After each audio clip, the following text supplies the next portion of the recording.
dudettes. So to get into this, I haven't been able to post anything in a week or two. Things have been rather crazy. I got tons of shows, tons of stuff going on. But we're gonna get into that here in a minute. Dude, get out of the way. Get. A big get.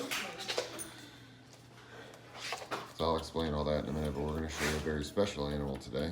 And we're gonna go out back with it here in a minute. As soon as I get the babies taken care of, and then I got a couple other things to do, and then we're gonna start this video up. Duke, you are a dum-dum, man. Nobody wants to see your ugly mugs.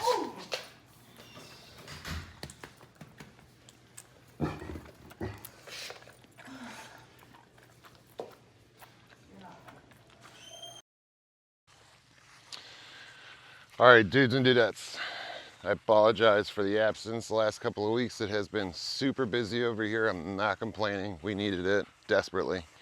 So we had a lot of events for the Seminoles the last few months. And then we had an inspection from the state. Passed that with flying colors, thank God. And then we've had a lot of work going on. So it's constant building. And then on top of building, I'm trying to spend as much time with the baby animals that we have here, which you guys just saw, the little cavies in there, and we got more coming. And it's just been hectic all the way around. So apologies again for my absence. I hate leaving you guys for even a short week or two.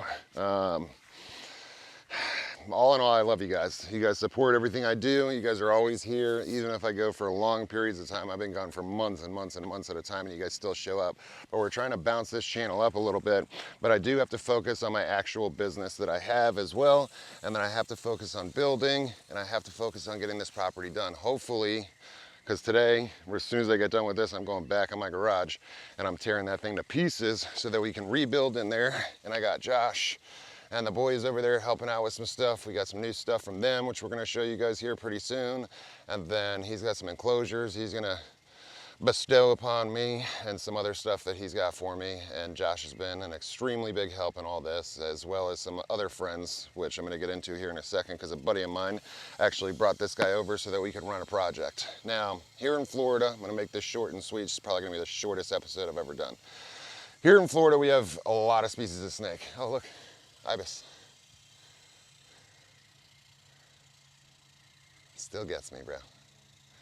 Live out here, we see all kinds of stuff, and I still love it. Still love the stuff we get to see. Spoonbills. We got the little ibis. I have my little ibis that hangs around here, a little pied ibis out here, and that hangs out with my roosters and my chickens and stuff. Anyway, let me get back to the point here before I start rambling and we get an hour-long episode. So we have a bunch of species of snake here in Florida. We only have 6 that we really have to worry about. And when I say worry, we don't really have to worry about them. We just have to be careful around their areas, around the places they're found. And they can be dangerous if you mess with them, corner them, or anything else. They're not going to chase you. They're not going to actively search you out to hunt you or anything like that. It's not like that. So we have the 6 species of venomous snakes. The Florida cottonmouth. This is all going to be southern to northern. So Florida cottonmouth, which is one of our most common.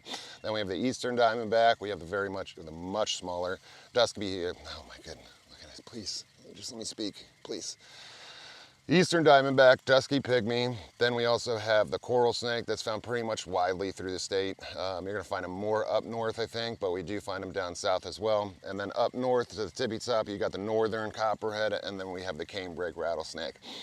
The one that I have here is probably one of the most dangerous on the eastern side of the state, southeastern side of the states. They're not only found here in Florida, they do range upwards. Ew, angry little boy. They do range upwards past Florida, but this is one of the largest and heaviest venomous snakes that we have here in the Americas. And, well, not one of the largest and heaviest snakes, but one of the largest and heaviest as far as venomous snakes go here in the Americas. And this is the eastern diamondback rattlesnake.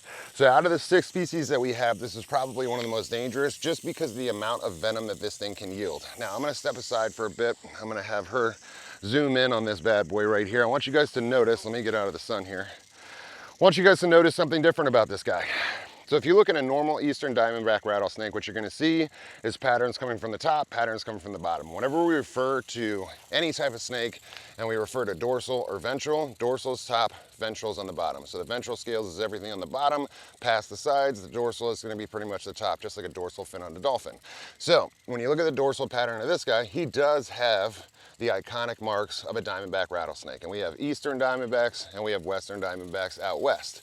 All of them pretty much carry a predominant hemotoxin. Most of the snakes that we have here in Florida can be taken care of with one serum, one anti-venom will take care of the populations that we have here as far as snake bites here. We don't have as many snake bites as other places. If you think about Australia, South Africa, India, those guys are constantly coming in contact with all kinds of venomous snakes, far more dangerous than this, far more potent toxins, far more mortality rates when it comes to some of the things that they have in other countries. So we are lucky that we do have some venomous snakes here in Florida. I enjoy them, but you really have to go looking for them if you're gonna see these guys. In the Everglades, absolutely you're gonna come across some stuff. The most common being probably the dusky pygmy and well, more commonly than that, the water moccasin or cottonmouth. So those are gonna be the ones you're gonna find the most here in Florida. These guys you really have to go looking for, and a lot of people, a lot of herpers out there will go run the streets, and I'm not gonna give exact locations because we don't want a million people out there trying to find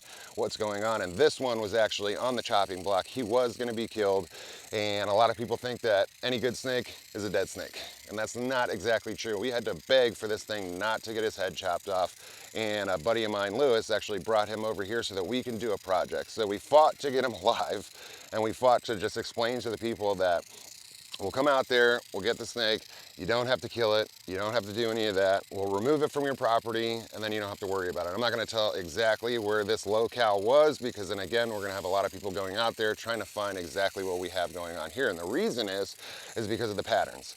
So we do have the iconic patterns, but if you'll notice, if you look at a picture of a normal eastern diamondback, and I'm not sure if I could post one, that's not mine. I'll see if a buddy has a picture. Or if you look at, I think Tyler, Chandler, they probably have some eastern diamondbacks. If you look at the pattern, it always goes all the way down, and then coming up from the bottom, from the ventral part on the sides, you're also gonna have that diamond pattern coming up as well. So for this guy, we see a reduced pattern all the way across. So we have the pattern that comes on the top here with the dorsal, and then it fades out towards the back end, almost becoming patternless all the way to the back until you get those two little stripes and the black little tail. They're rattles. A lot of people think that there's something inside there that makes that noise. What it is a button. They're born with that little button. As they get older, they get more and more buttons. They're loosely fitted, so what happens is when he's rattling that, there's nothing inside making the noise. It's loosely fitted scales that are basically kind of like our fingernails. And when they're loosely fitted and he shakes those around, that's what's giving that iconic sound of a rattlesnake. And it's basically a warning, letting you know, hey, I'm a dangerous snake, leave me alone. But as you can see, he's not over here trying to kill me. He's coming in my direction, but not for any specific reason other than to check out what's going on. He's probably gonna move right past me. Now, if he does get close enough, okay, I lied. You're a dick, okay. Too close to the junk there, bud. So, with this, right when I say he's not gonna chase, he's not gonna do anything. You're trying to prove me wrong here, bud? So generally speaking, these guys aren't here to chase. You can see he did a little strike and now he's gonna go off in the opposite direction. He doesn't want anything to do with me. He wants to save his venom. He wants to do what he's doing. He just wants to go. Now this guy was up on the chopping block. He is wild caught, and I wanted to do an episode way earlier, but we also didn't want to stress him out too much. He's already eaten now. So this was like 4 or 5 days ago that he ate. He's gonna eat again today. So I wanted to take him out for you guys before he eats so you guys can see what we have going on. One of the most amazing eastern diamondbacks that I have ever seen or ever had the pleasure of working with. Now, the idea is, we hope this is a male. He looks like a male from the outside, but I have to check to be sure.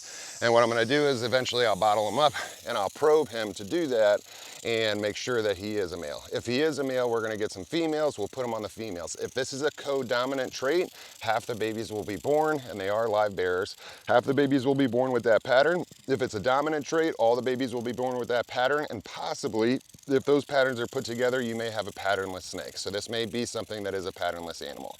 Now the patternless, from what I understand, because biologists have found them out in the wild, the patternless eastern diamondback, it is a recessive trait. If it's a recessive trait, then we won't see anything happening with the babies. They'll just be normal babies, and it'll be a multiple year project before we ever get to find out if anything proves out. This could just be a paradox situation where this animal has this patterning. It's a beautiful patterning. He almost like reminds me of some of the rat snakes that they call pied side, which is basically the dorsal pattern on top, and then it fades to the sides and gets a little bit white. If you see him moving, you can see it gets a little bit whiter towards the bottom, and there's only a couple little spots that he has left on the bottom. Generally speaking, the diamonds will come up from the bottom, they'll come from the top. They have a heavy pattern so they can blend in their surroundings. Now this guy is still gonna blend in very well to his surroundings, unlike an albino or something like that that's gonna stick out like a sore thumb. So these guys tend to still do pretty well. That's what we find the patternless out there. That's what we find animals like this out here. Now, like I said, could be an anomaly, could be just this snake, or we could be able to prove something special out. And if we do prove something special out, it's gonna be an amazing project, and it's gonna be an amazing thing to have here in captivity with these guys. He will also do educational programs in the future, but we're gonna wait a lot of time for that. Here's my biggest thing when breeding any snakes or caring for any snakes. This little animal right here is gonna grow at a certain rate in the wild. In captivity, oftentimes, a lot of people wanna power feed. Why do they wanna power feed? Very simple. Most of the power feeding comes from morph breeders. So I'm not saying all morph breeders do it. I know a lot of people that breed morphs that do not do that at all. They wanna care about the animals that they have, and they actually care about those animals, so they will not power feed. They'll wait until the animal is old enough. A lot of people pay attention to size. I want to pay attention to age. Is the animal old enough to produce? Is the animal well enough to produce? Because if this was a female, and obviously she'd be too small to breed. If it's a male, he'd be pretty much perfect size to breed. He's ready to go, maybe a little bit longer. And we could do it this season if he was a male, but he's probably not gonna acclimate well enough right now because we're in the middle of the season to be able to breed. Not saying it's impossible, just improbable. So we're gonna give him till next year. We'll get him a nice female if he is a male. If it is a female, it's gonna be another probably 2, possibly even 3 years before the snake is old enough to breed. And the reason I say that is simple. If I power feed this animal, if it was a female, I could get this snake up to 4 or 5 feet in probably a little less than a year. What that does is only favors to me.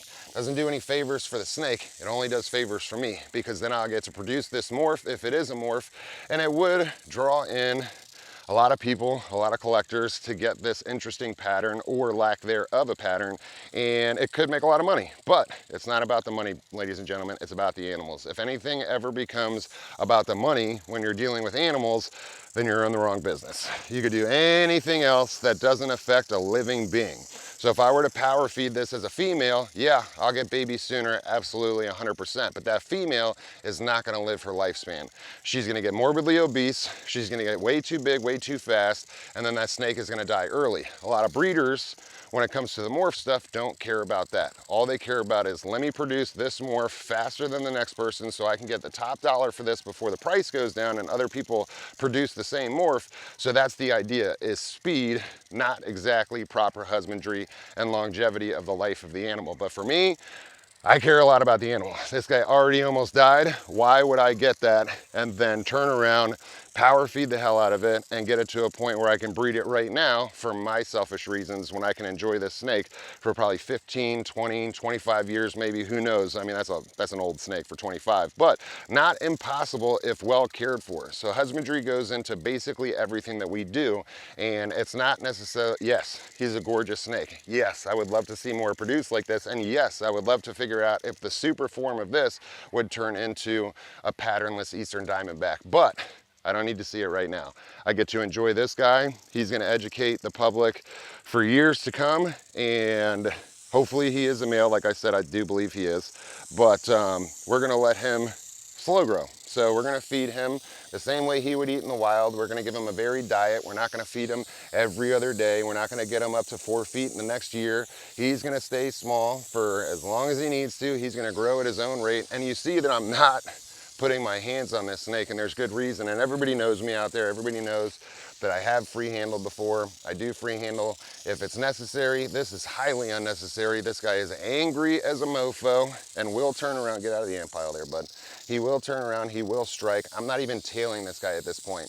At some point in time, he will chill out and learn the deal. Once he does that, I'll tail him. Right now, there's no reason for it. I have a hook, and then as long as I keep him close to the floor, he's not really good at riding the hook right now. He's kind of figuring it out, but I'll keep him close to the floor, so if he drops, then he drops and he's not getting hurt. We're not gonna rupture anything. There really is no reason for me to put hands on this snake. I could do it with the hook, no problem. So we're gonna get this guy back on the box, and that, ladies and gentlemen, is gonna do it for probably the shortest Birteforce episode on the planet. There you go, ladies and gentlemen, the gorgeous Eastern Diamondback. Weird little patterning we got going on there, and we're gonna find out exactly what it is in the future. So it's gonna be a good little project. Like I said, it's gonna take some time. There is no rush. The only thing that we're rushing for is to make sure that this animal is happy, healthy, well cared for, and good husbandry. That's what it's all about. It's not about the race to get to the money. It's about the race to get to the animals, and a race to get to the education, and a race to keep them alive and well for their full lifespan. That means more to me than anything else. Now, just a quick update, ladies and gentlemen. I love you guys. Thank you all to my Patreon members for being patrons, yes, and then also patient. You guys are all very patient. Everybody that follows me, nobody really complains about the videos, and I know I've been gone for 2 weeks, but like I said, we had so much going on, and it gets really hard. And then also you have to think too, like, I'm a normal dude.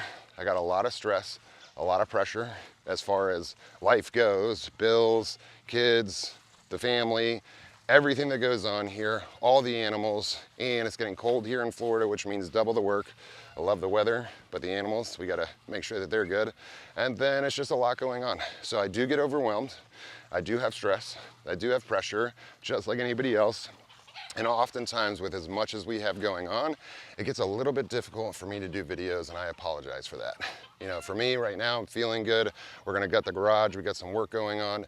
So I'll come out and do a video. For the last few days, it's been a little bit rough as far as the way that I feel, and I can't just fake a smile. It's easy when I'm doing a live show because I enjoy that, and not that I don't enjoy this, but I enjoy the live show. It pulls me out of the reality of the situation that I have at the house, which is not a bad one at all. It's just a lot of work being done pretty much by myself with the help of the family and the help of my neighbors next door to help me with the big, huge enclosures and the huge projects that we have going on. But we're gonna be doing a full tour here probably within the next few weeks, because everything is gonna be pretty much tip-top shape with the enclosures that are built now and gutting out that garage. And we will do a before and after. The garage isn't bad, it's just not up to par, not at least for my standards. The animals are good. The cages are good. It's just kind of thrown about. Nothing's really stacked up. Nothing's really organized. Nothing's really in order. So we're going to get there, ladies and gentlemen, and I appreciate your patience. And again, I apologize for the absence. We're going to try and keep you up to date on everything. We're going to try and do some more videos this week. We're going to go live here eventually. And I do want to say real quick before I go, happy birthday to my beautiful little daughter, Michaela. She's turning 11. Actually, yesterday she turned 11. Then we got Christmas. We already had Thanksgiving. And then right after Christmas, I got my little munchkin on the 31st, who's going to be turning 7. Everybody's getting old. I'm getting old. But, yep. So there's real life stuff going on here, and that is the reason why I can't constantly post. Some of these other guys do really well at it and do a great job at it, but for me, it's a lot. It's overwhelming, and I just want you guys to know that I think about you all the time, and I would love to post a video every single day. One day we'll get there. We're just not quite there yet. Once all this work is done at the park, once all this work is done in the garage, all the enclosures are done, everybody's good, everybody's outside, everybody's happy and healthy, we'll have a lot more for you. Thank you guys very much. I love you to death. Bye.